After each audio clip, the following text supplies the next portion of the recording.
l'émission Parole de femmes.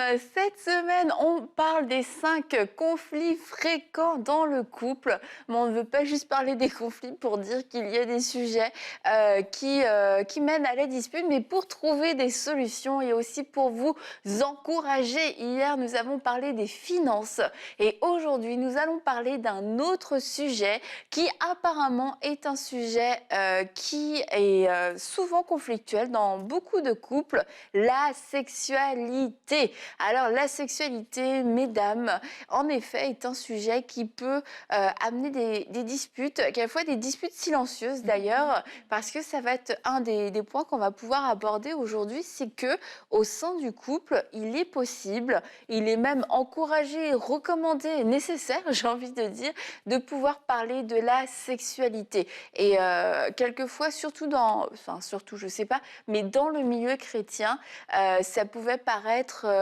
déplacé, inapproprié, gênant de parler de la sexualité. C'est quelque chose qui doit juste se vivre, mais dont on ne parle pas. On peut pas mettre de mots dessus, c'est gênant, c'est embarrassant, etc. Et du coup, ça amène à certaines frustrations. Et c'est pour ça que je disais aussi à des disputes silencieuses, parce qu'il y a des frustrations, il y a quelquefois même de la colère, de l'insatisfaction, mais il n'y a pas de mot qui est mis dessus parce qu'on trouve ça inapproprié de parler de la sexualité. Alors aujourd'hui, déjà, on aimerait vous dire, c'est possible et c'est une bonne chose dans un couple équilibré, un couple chrétien équilibré, que de parler de sexualité, de parler de sa sexualité, de pouvoir mettre des mots sur la sexualité. C'est pas vulgaire, c'est pas mauvais, c'est pas impur, et ce sont des discussions importantes à pouvoir avoir.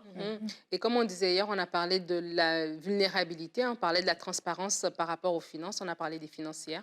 Je crois que dans la sexualité, c'est un autre élément, c'est un autre domaine en tout cas, où on doit aussi vivre cela. Quand on est un couple, lorsqu'on est marié, on est la même chair, on doit pouvoir construire quelque chose de durable et on doit pouvoir être capable de se parler de tout. Je crois qu'un couple, avant d'être des amoureux, on est aussi des amis.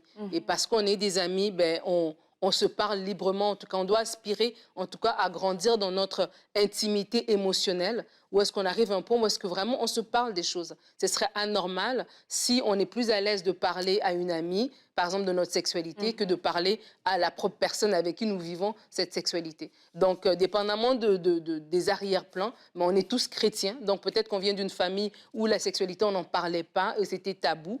Et voilà, ou bien d'un milieu où peut-être notre passé aussi a fait qu'on a vécu des choses. Et donc, du coup, on traîne un certain bagage, une certaine perception de la sexualité. Peut-être en tant que femme, on ne s'autorise pas à en parler. On se trouve peut-être que ce sera mal vu de parler de sexualité. Peu importe les raisons qui font qu'on n'en parle pas. Si on se rend compte que c'est un problème, que ça devient une souffrance silencieuse, comme tu dis, des fois, ça peut être quelque chose qui a duré depuis tellement longtemps qu'on ne sait même pas par où commencer parce que ça fait 20 ans que c'était correct. Et là, du jour au lendemain, tu commences à dire des choses. On va se dire, mais d'où ça vient, ce que tu dis et tout ça. Donc, c'est important aussi de nous-mêmes. Vraiment, je n'ai pas envie de dire dans la prière parce que on ne va pas spiritualiser tout, mais il y a des choses aussi, il faut se préparer. Il faut se préparer. Seigneur, mets les mots dans ma bouche. Vraiment, donne-moi la capacité de discerner ce qui se passe exactement. Elle est où ma frustration? Elles sont où mes attentes? Et que l'autre personne aussi soit disposée, qu'il ne le reçoive pas comme une accusation. Tu vois, qu'ils ne se mettent pas sur la défensive, mais au contraire, qu'ils se mettent en mode « Ah, ok, d'accord. Ah, je ne savais pas. Écoute, on peut arranger et petit à petit, on va changer les choses, en fait. » Ouais, et puis je pense aussi ce qui se passe, c'est que malheureusement, c'est vrai que le monde, il a perverti la sexualité. Donc, ça peut nous amener des questionnements des fois sur des choses à faire. Puis, ce qui est dommage aussi, c'est que le monde en parle plus que l'Église. Ouais. Donc, forcément, on peut arriver avec toutes sortes de questions au niveau de la sexualité. Mais ce qui est sûr, c'est que c'est Dieu qui l'a créé. Dès le début, dans la Genèse, ça dit que l'homme quittera son père et sa mère, il s'attachera à sa femme et ils deviendront une seule chair. Donc voilà, il faut vraiment partir du principe que c'est Dieu qui l'a créé. Ça nous permet de nous recentrer l'un sur l'autre, de connecter ensemble. Puis je pense que c'est ça. Il faut être capable d'être libre d'en parler parce que ça fait partie du mariage. Puis c'est un cadeau que Dieu nous donne au-delà même de faire des enfants dans le couple. Et tu vois, tu parles de ce verset qui est super connu, mais qui reste assez mystérieux.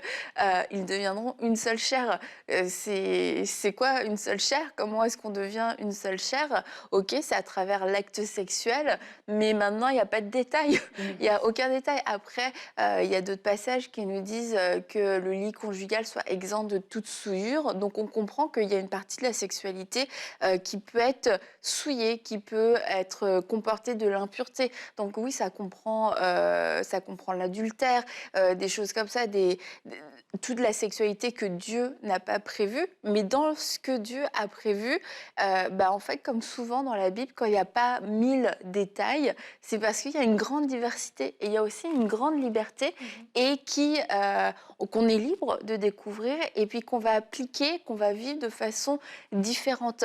Quand Dieu veut être spécifique et qu'il n'y a qu'une seule façon de faire les choses, il le dit, il s'en prive pas. Mais quand c'est large et qu'il y a vraiment cette liberté de pouvoir le vivre un petit peu à sa sauce, entre guillemets, où Dieu nous dit, trouve ce qui te plaît, découvre et puis fais-toi ce qui te plaît et que Dieu nous donne cette liberté, c'est un privilège et ça veut pas dire ok il y a le droit de rien faire et c'est comme dans tout en fait on peut y avancer dans la peur de se tromper, dans la peur de mal faire ou alors on peut se dire merci Seigneur, c'est un champ ouvert et je peux aller découvrir et puis c'est toi qui vas me guider aussi, qui va me guider là-dedans. Donc en fait la sexualité ça fait partie de ces sujets où Dieu n'a pas dit 40 000 choses, il n'a pas dit vous devez faire l'amour tel jour, à telle heure, de telle façon, etc. etc. Il est resté très vague sur certaines choses et ça veut dire qu'il y a des choses, ça nous appartient, c'est nos choix, c'est nos décisions et la sexualité on va la vivre à deux avec notre femme ou avec notre mari donc forcément c'est important qu'on puisse se mettre d'accord parce que c'est vaste donc c'est comme on a parlé hier des finances on arrive avec certaines quelquefois une éducation, une façon de faire des façons de penser etc. Avec la sexualité aussi on arrive avec des passés différents, avec des attentes différentes, avec des appréhensions aussi différentes et c'est même pas spiritualisé, mais quelquefois c'est un peu le côté fleur bleue et tout ça. Ah non, tout va se faire naturellement. Et en fait, la sexualité peut être belle et peut être spontanée, mais ça n'enlève pas le fait qu'on puisse en parler. C'est comme, j'aime beaucoup comparer la sexualité à la cuisine, comme vous le savez, pour ceux qui nous suivent depuis pas mal de temps. Mais c'est comme, oui, tu peux faire à manger en mettant un peu de tout et n'importe quoi, parce que tu as un bon feeling. Et quelquefois, ouais, c'est bof. Et puis, quelquefois, tu peux aussi suivre une recette. Tu peux suivre une recette pour apprendre à faire quelque chose. Et en fait, la recette, c'est le fait de pouvoir se parler, de pas se dire, ok, ça va juste se faire naturellement, puis quelquefois, ce sera bien, quelquefois, ce sera pas bien. Il y a des choses, on doit s'en parler, on doit mettre des mots et il y a des gestes, il y a des temps, il y a des moments peut-être qu'on n'aime pas ou qu'on préfère. Et comment est-ce que l'autre va pouvoir le deviner, c'est un peu compliqué si on ne veut pas en parler. Et on parlait hier de la confiance, justement, et que justement, l'acte sexuel, l'intimité, c'est aussi ce temps de confiance où l'autre personne nous fait confiance avec son corps.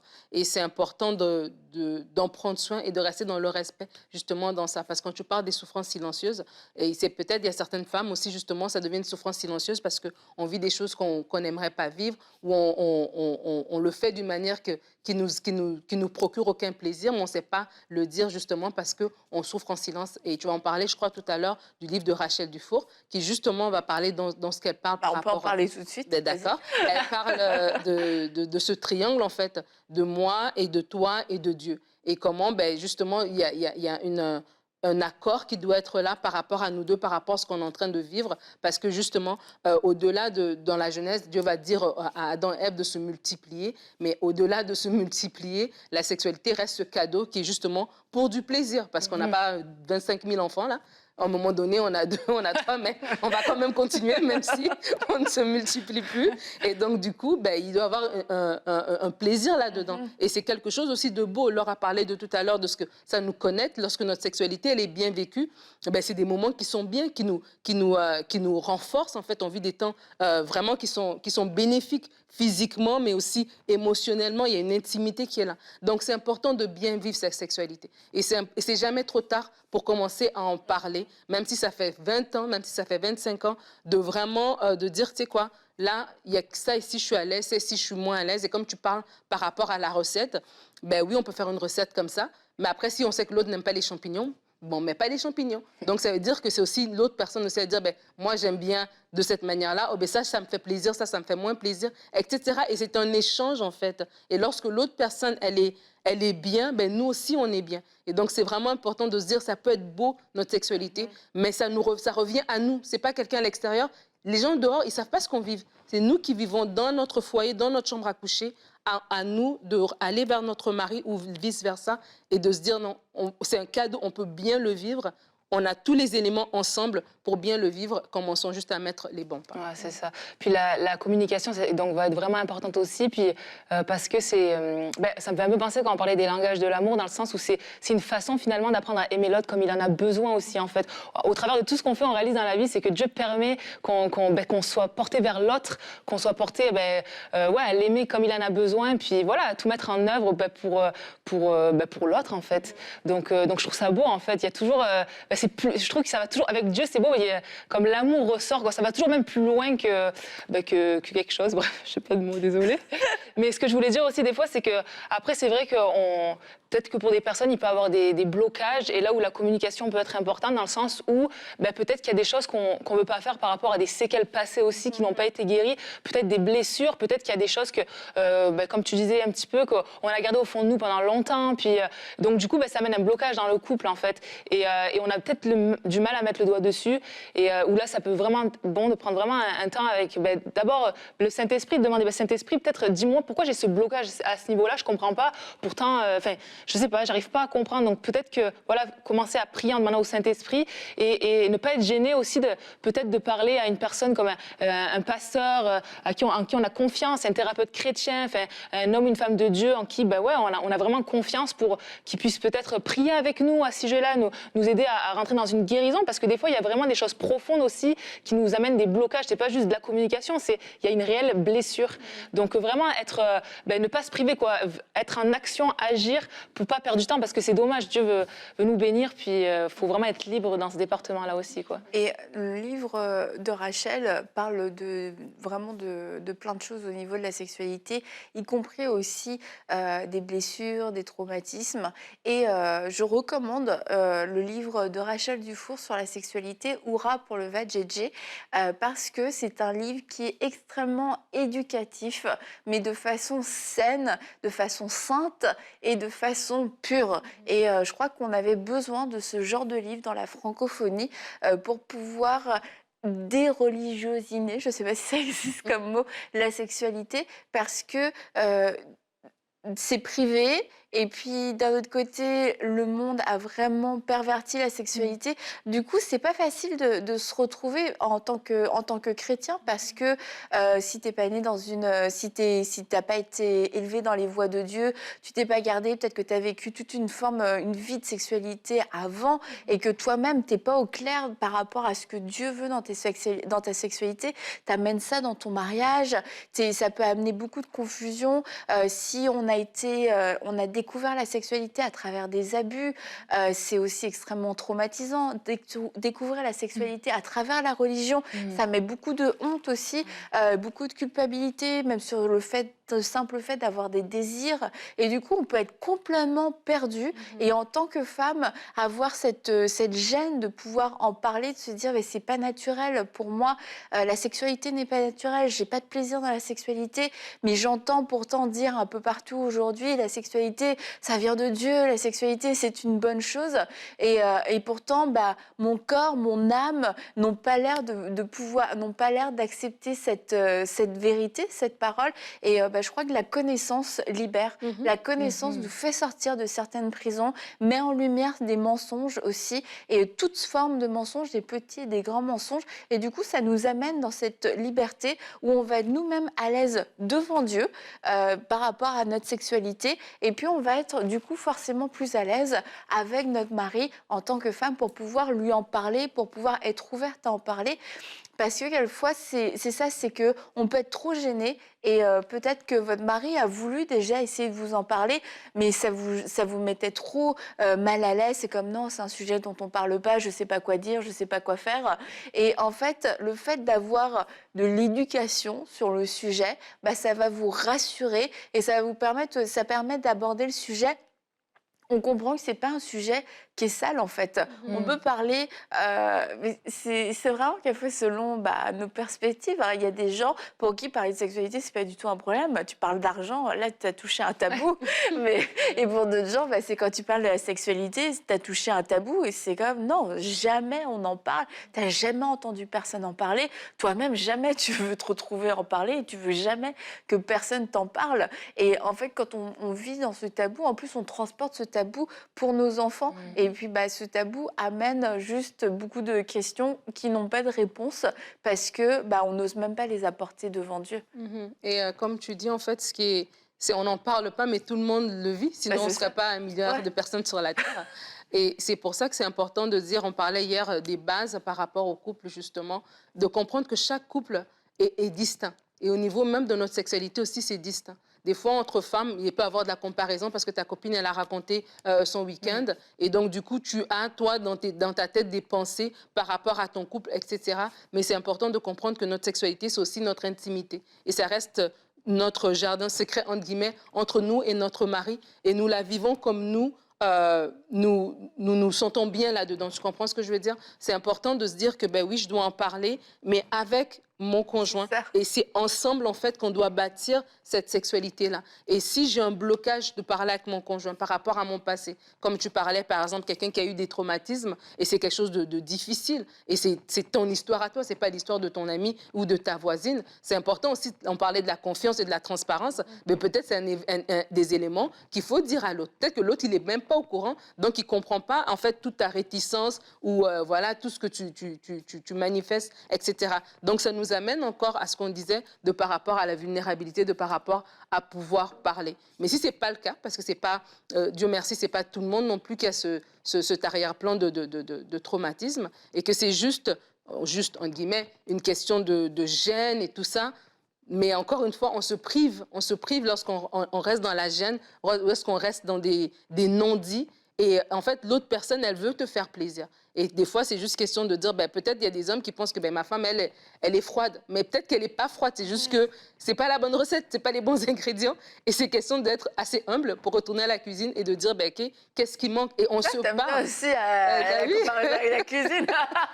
C'est question de dire, OK, on se parle. Alors, ça veut dire qu'il y a un ingrédient qui manque, il y a quelque chose, mais c'est à l'intérieur de nous. C'est ça qui est extraordinaire. Cet ingrédient, il est là, à l'intérieur de nous deux, et on va le trouver. Une fois qu'on va le trouver, on va pouvoir être épanoui. C'est trop dommage, comme tu dis, des souffrances silencieuses, que ce soit du côté du mari ou du côté de la femme par rapport à la sexualité. Ouais, et puis ça m'amène à un point aussi quand même relié, c'est au niveau de la transparence, dans le sens où, comme on l'a dit, c'est vrai qu'on est dans un monde où, la sexualité est pervertie, il y a des images partout, sur les réseaux sociaux, tu peux vraiment voir n'importe quoi. Puis c'est vrai que des fois, ça peut venir affecter nos pensées, et je pense que c'est vraiment important d'en parler aussi, d'être transparent à ce niveau-là, parce qu'on sait que l'ennemi, c'est le meilleur pour venir activer, faire encore plus, activer toutes ces pensées dans notre tête et tout ça.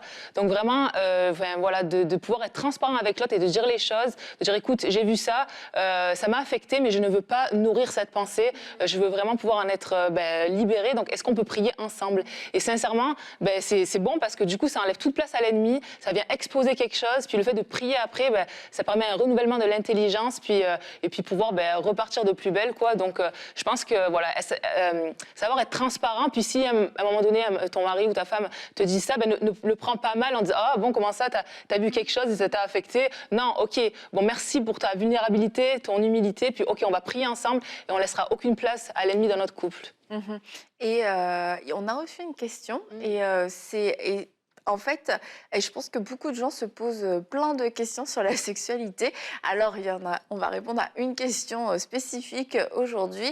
Et quelquefois, on ne sait pas vers qui trop se tourner justement pour poser ce genre de questions. Et encore une fois, je vous encourage à vous procurer le livre de Rachel Dufour parce que ça va répondre à beaucoup de questions qu'on peut se poser. Mais là, aujourd'hui, donc, Fatima du Cameroun demande, est-ce une bonne idée de regarder des films érotiques en couple pour ranimer la flamme?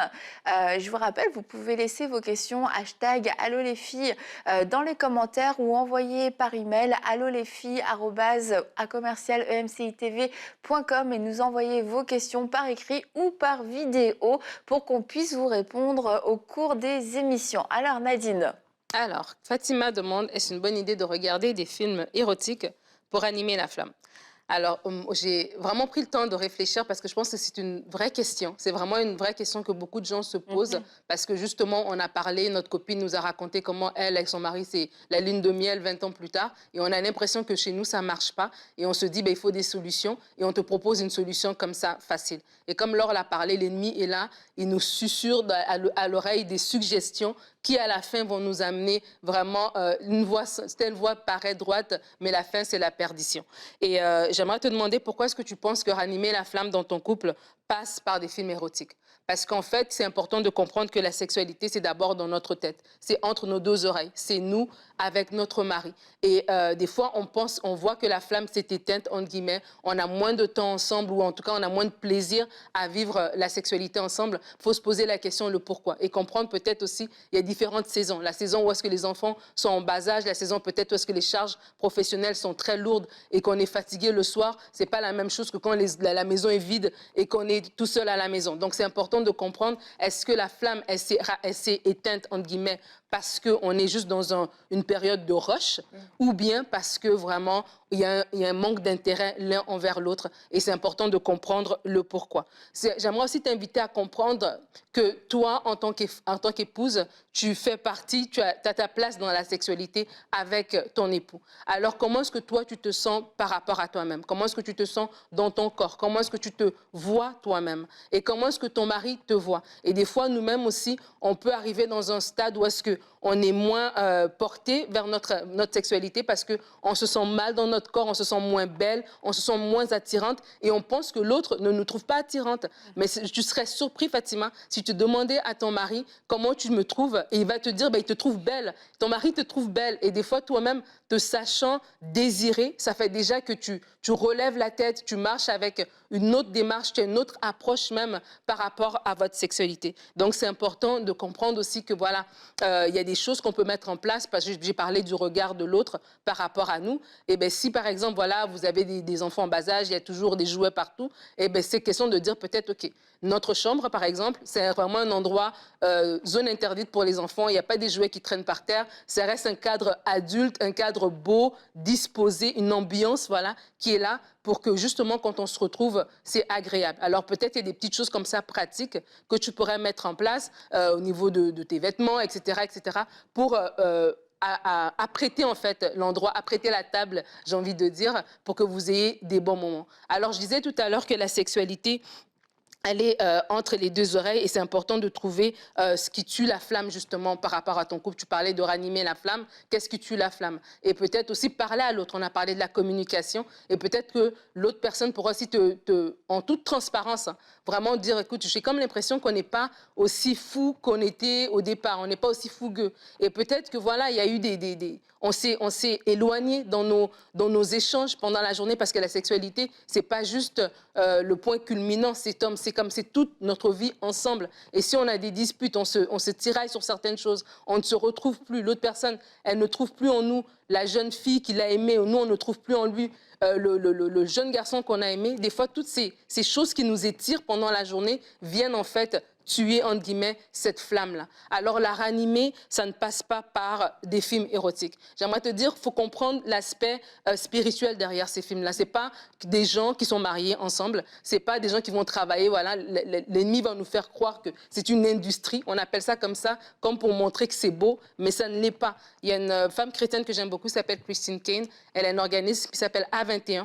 Et il te montre l'arrière-scène de cette industrie-là. C'est des gens qui sont pris contre leur gré. Il y a beaucoup d'esclavage, il y a beaucoup de choses vraiment malsaines qui se passent au sein de cette industrie. Et lorsque toi, en tant qu'épouse, tu amènes ça dans ta maison et que tu regardes un film avec ton mari, on est âme, corps et esprit. Votre âme, vos yeux sont exposés à ces scènes-là. Ça rentre dans vos pensées. Vos pensées, en ce moment-là, vont vous produire en vous des envies. Vos envies vont vous amener vers certains comportements. Donc, toi, tu peux te dire, ben, j'ai regardé le film une fois, mais tu ne sais pas, ton mari, peut-être qu'il va retourner 2 fois, 3 fois, 4 fois, et ça devient une addiction qui rentre dans votre maison. Donc, c'est important de comprendre que regarder ces films, c'est amener des gens dans votre lit. Ça amène des étrangers dans votre couple, alors que votre couple, c'est toi et lui simplement. Donc, c'est important de comprendre ça pour ne pas avoir des attentes, des pensées, des images, en fait, qui viennent polluer, qui viennent souiller votre lit conjugal. Et c'est important aussi de comprendre que ranimer la flamme, comme je l'ai dit, passe par l'intimité de vous deux, en fait, qui va le créer. Ce n'est pas un film qui va le faire, c'est vous deux. Relève la tête, parlez ensemble. Qu'est-ce qui ne va pas? Qu'est-ce qu'on peut mettre en place? Retrouvez-vous. Et peut-être que ça va passer par l'acte. L'acte va être la résultante d'une intimité qui va être créée par des jeux, par des rires, par des temps ensemble, par de la valorisation. Peut-être ton mari il a besoin que tu le valorises. Toi, tu as besoin d'être valorisé par ton mari. Bref, plein de choses qui vont se passer, qui vont vous faire que vous allez vous retrouver. Et cette sexualité, en fait, va juste être le résultat de tout ça. Et vous allez voir que la flamme, elle n'était pas du tout éteinte. Elle était juste là. Il fallait juste mettre les choses en place pour que les choses puissent revenir dans le bon ordre. Ben, merci Nadine. Merci Nadine. Et pour juste la petite parenthèse concernant le trafic humain, justement, Christine Caine disait que si toute l'industrie de la pornographie fermait et disparaissait, la majorité du trafic humain, lui aussi, disparaîtrait parce que le trafic humain est majoritairement généré par toute l'industrie de la pornographie et toutes les conséquences aussi, du coup, tout ce que ça peut engendrer. Donc c'est quand même à prendre aussi en question parce que on peut être faire hyper attention à ce qu'on mange, d'où ça vient, est-ce que c'est bio, est-ce que c'est machin, est-ce que ceci, l'événement, etc. Et de se dire, mais quand je regarde un contenu pornographique, peu importe de où, comment, peu importe, c'est qu'en fait je suis en train d'encourager le trafic humain. Et ça aussi, c'est quelque chose qui est terrible. Donc non seulement je me souille, et en plus j'encourage un trafic qui déplaît tellement à Dieu et qui est horrible, qui détruit la société aujourd'hui. Alors merci à vous les filles pour toutes vos réponses. Alors on va poursuivre, on va se retrouver demain, on parlera d'un autre conflit avec des solutions bien entendu. Et concernant la sexualité, juste un dernier point, si vous allez en parler avec votre femme ou avec votre mari, et je crois que vous allez en parler d'ailleurs, ayez un esprit de douceur et un esprit de bienveillance. L'idée n'est pas d'aller régler ses comptes, n'est pas d'aller dire moi voici dans Parole de femme, on m'a dit que je pouvais parler de sexualité, alors j'aime pas notre sexualité depuis 20 ans. Non, on y va avec un esprit de douceur et de bienveillance parce que la sexualité est un cadeau que Dieu nous a donné en tant que couple, autant à l'homme, autant qu'à la femme. Et comme Laure le disait, avec Dieu c'est beau, dans l'amour c'est chacun qui se donne à l'autre. Et lorsque on va parler de sexualité, on le fait aussi avec cet esprit d'amour, pas pour se servir, mais pour servir l'autre, pour pouvoir se donner à l'autre et que chacun puisse grandir et que chacun puisse donner le meilleur de soi-même dans tous les domaines, y compris dans la sexualité, et que ça puisse être un sujet, un domaine dans lequel vous soyez aussi épanoui parce que c'est ce que Dieu veut. Alors on va se retrouver demain pour une prochaine émission de Parole de femme.